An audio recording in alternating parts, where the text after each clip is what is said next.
2020, you're dead to me. This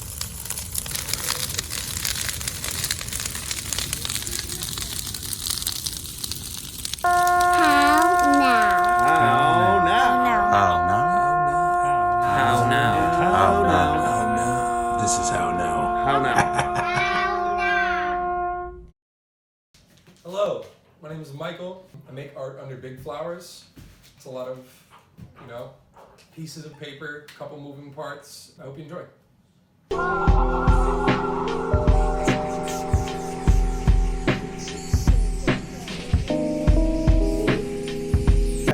They gon' ride the wave, they gon' ride the wave, they gon' ride the wave, they gon' ride the wave.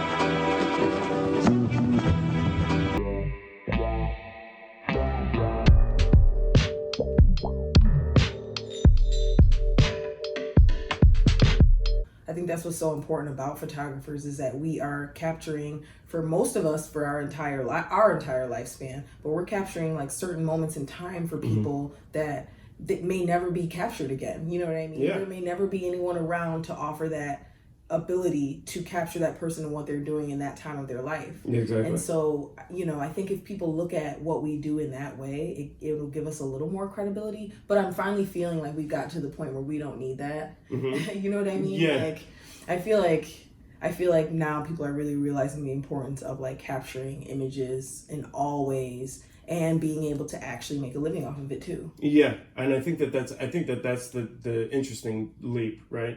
Is like, I'm going to be involved. Yes. I'm going to create. Yes. Yeah. Yes, exactly. That's what I would say. I would definitely say. I went from taking photos, wanting to paint from sources that were mine, to painting and creating visual art and playing with different mediums and creating networking for more people in the fine arts, to now I would say more like commercial media, videography, photography, higher commercial work, and, lifestyle work for everyday people. But, the progression isn't something that I thought was going to happen from the start. You know what I mean? It just kind of worked its way in there. Yeah. I got into doing wedding photography specifically because I was asked, It's not something that I think I would have ventured into on my own, to be honest. Just something, you didn't have a burning desire. I didn't have a burning desire. I was working full-time at Wegmans doing photography on the side. I was doing portraits and headshots and like shooting concerts and shows, as you know, like how we met, and just like being in the art scene. And then my boss at Wegmans was like, I'm getting married this summer and I want you to take pictures of it. Yeah. And she knew that I was an artist and she knew that I was a creative person. Yeah. But she didn't know that this was something that I would even think about saying yes to. But she said it with such confidence that I like couldn't say no. If that makes sense. She was so... You're taking photos. Like, and she knows this story and maybe she doesn't know it, but like honestly, that her confidence in me and my ability to do pretty much anything that I was asked is what like catapulted everything. Yeah. And I thanked her a million times over, and she never wants to take it, but I think she should, because I think it's a part of like who I have become, is just having someone say, I have trust that you'll do a great job at this, and so tell me what you want from me to make it happen. See, that's incredible, and I was like, because I've thought about this a ton, where it's just like, throwing shows and like doing all that stuff that I was doing, but being able to like pay people, paying people and saying like, man, you have value. Yes. If I got $5 from the door, Doesn't matter what it is. but it's $5 for you. That's what the amount didn't matter. Yeah. Just the fact that she knew that she was asking of something that made sure to remind me that I was of worth. Yeah. Monetarily or whatever you want to call it, and I said yes immediately because of that. Yeah. And had I not said yes, maybe I was weary or whatever in my mind, maybe I wouldn't have been able to take this path. Who knows? You know what I mean? But I just think like people don't realize that small gesture is really what can make or break someone believing in what they can do. Yeah, and now we're sitting in a studio Yes! with all of your equipment and all of these things. So let's talk about that. That's like great. how does that, so that initial investment in you, how do you then take that and like invest back into yourself? Yes. How does that occur?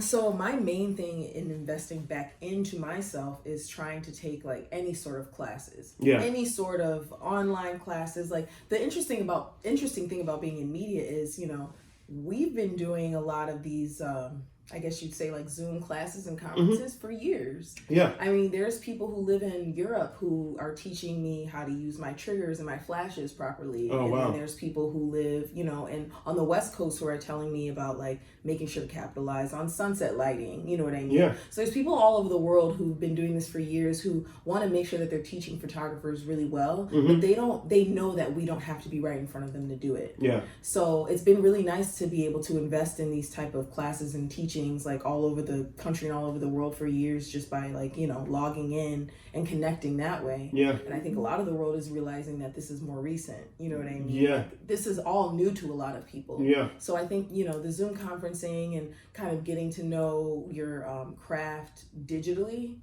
wasn't something that I had to adjust to during COVID, but I had to dive deeper into it. Oh, yeah. And embrace it more. Yeah. And like seek out certain things that I felt like were going to be really meaningful during that time, because there's a burnout with that. You know what I mean? For right? sure.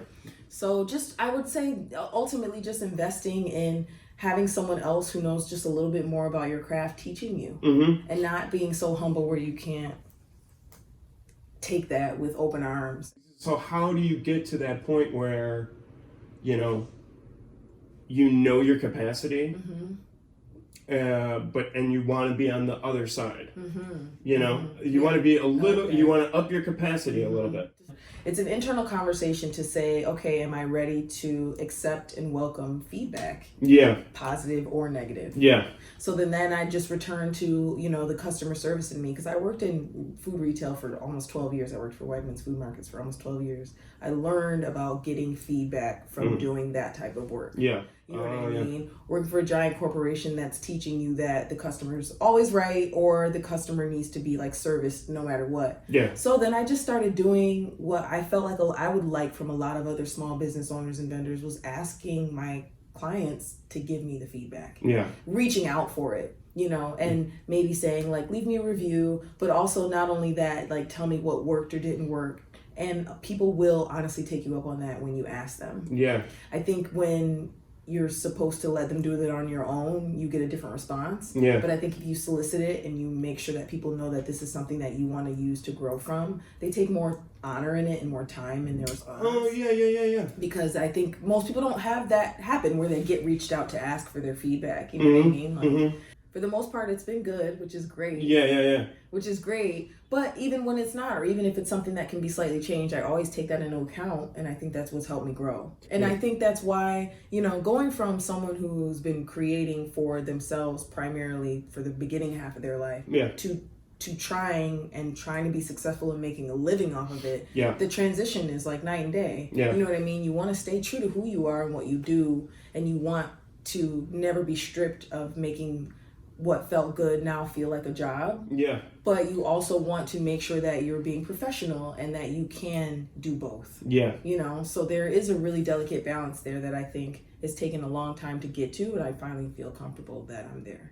Yeah, so that's the arc, right? It's like everybody has different priorities and everybody has different things that they value, and I think like just finding value in something that maybe someone else might have offered. Yeah. That was enough for me in the very beginning, and still is, to be honest. Yeah. You know, I feel like maybe I'm more selective now, but I just feel like if someone was doing something, making something with their hands that I had my eye on and thought that I connected with, you know, being able to offer them a session to photograph that work, and maybe be able to use those pictures to then post it on a site that's going to help them make more money. Yeah. You know, finding ways to like scratch each other's back in a really like humble and wholesome bartering way. Cause I just love to use that word because I miss doing that, and I just miss being able to make sure that that's appreciated just as much, Yeah. as cash value. And I know it never will be because we live in that type of world, but I think there are communities of people who do appreciate that. Yeah. And I think that that's kind of like a really interesting thing to think about. Like, okay, what is the system of opportunity for artists in Buffalo? Right. What does that really equate to? You know, and you've lived in Buffalo, your whole life. My whole life. I'm sure, you thought about moving somewhere else. Oh, yeah. All the time. Thought about it, know. And I love you, Buffalo. Don't think I'm trying to run away from you. Yeah. And like but that's the thing is like but you've created a network right here where you have your own system of opportunity yes. where you can have a studio, have equipment, have like a busy season, have like that's success. Yes. To a still certain being in business. Yeah, that's just, still standing after everything we've just gone through. Yeah. Not everybody can say that. Yeah. Who work for themselves, who are small business owners. Yeah. I'm very grateful for it. That I've always it's always been on my mind where it's just like. What is the system of opportunity? How do we guarantee a system of opportunity guarantee. for artists working in Buffalo? Right. There's no way to guarantee No way to guarantee that. Because there's too many gatekeepers. There's a lot of gatekeepers, and that's a part of the issues too. But I think also in terms of like taking it on an individual level, because I love that question. I think it's more important. It's like, how do you find these boundaries that we set for ourselves so that when people are moving, we're having a lot of people have their eyes on our city right now. Yeah. If you don't know it, you need to know it now. Yeah. You need to be ahead of the curve. Yeah. And that's a wonderful thing for us. Yeah. But how do we also make sure that these people who are coming into our communities know that we have not only value, but there are some people who are just really hungry to work here. Exactly. You know what I mean? And sometimes, depending on who you're working with and what you're doing, that's more important. Yeah. You know what I mean? Yeah. To these people who are going to be writing the checks and these people who are going to be giving these referrals and making sure that you get the work, they want to see that you're hungry to work and that you want to be doing this. Yeah. And I feel like there's a lot of people in the city that are waiting for that opportunity. Yeah.